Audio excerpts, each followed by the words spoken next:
swinging into Halloween today. I don't think that could have been any more cringy or corny. So today is an interesting day for the Christian church.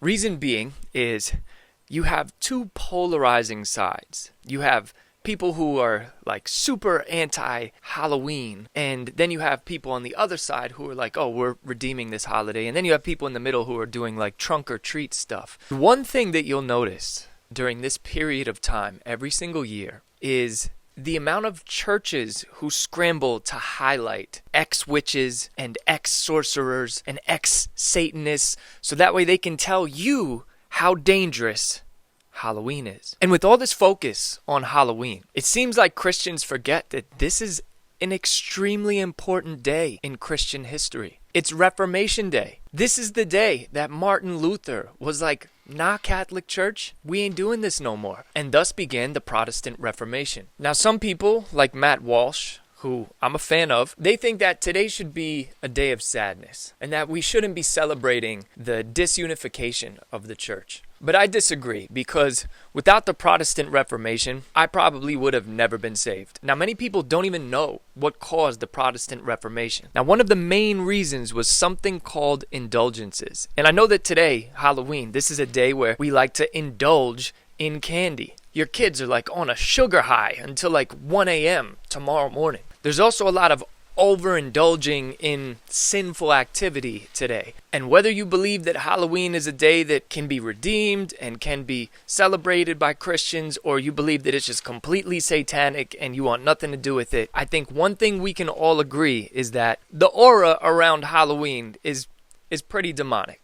Like, let's just be honest. And it's a day where everybody from a child to an adult, they take this day to indulge in the things of the flesh. And I find that pretty interesting. One of the major causes for the Protestant Reformation was indulgences, and then here we are on that day indulging in things. Now, if you don't know what an indulgence is, back when Martin Luther became super upset with the Catholic Church, they were selling indulgences to people and promising them that if they pay these indulgences, that it'll help people that they love get out of purgatory quicker. Like, that's how corrupt things got, which I would say isn't too surprising. But the funny thing is, Protestant churches are still selling indulgences, but it's just under a new disguise. And one of the main proponents of selling these indulgences is the number one guy for this time of year, the guy that everybody wants to interview because of his satanic past, who is now a Christian, who has an incredible testimony.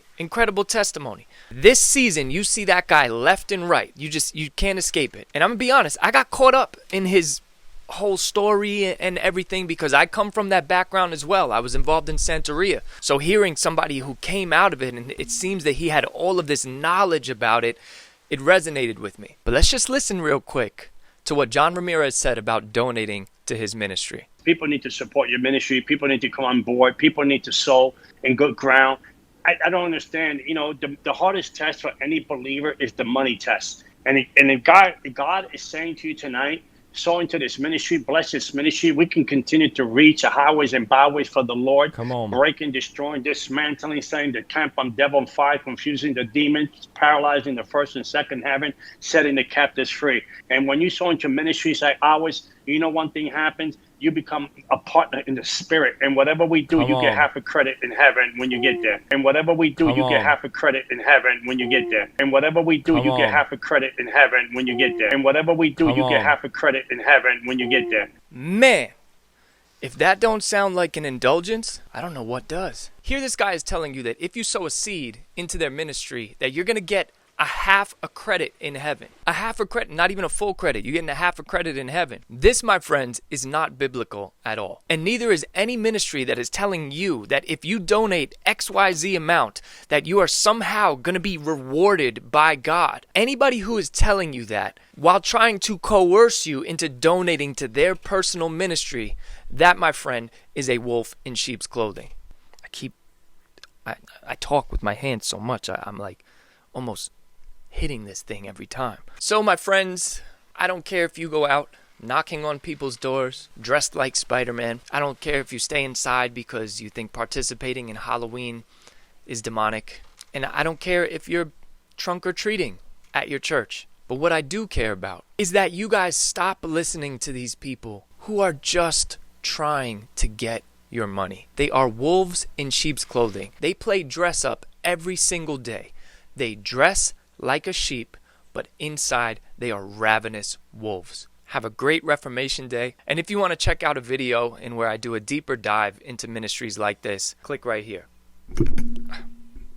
See, I do it all the time. All right, I think that's a sign that I should probably stop recording during my wife's vacation getaway. God bless.